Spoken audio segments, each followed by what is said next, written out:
I'm on top of the SD40-2s beginning 2012. Kick ass with these SD40-2s here.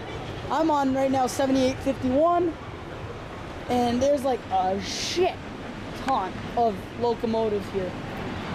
And holy shit. They don't look that half bad.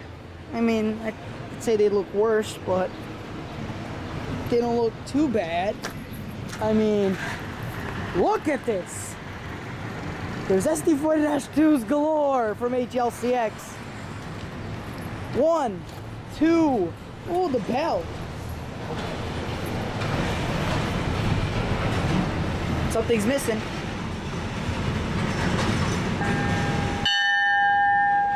The bell. HLCX, PRLX. How many do we have today? We have 1, 2, 3, 4,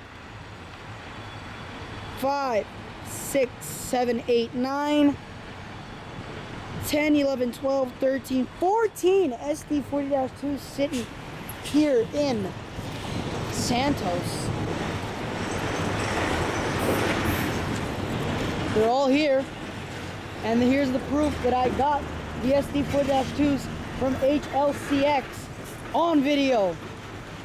Proof.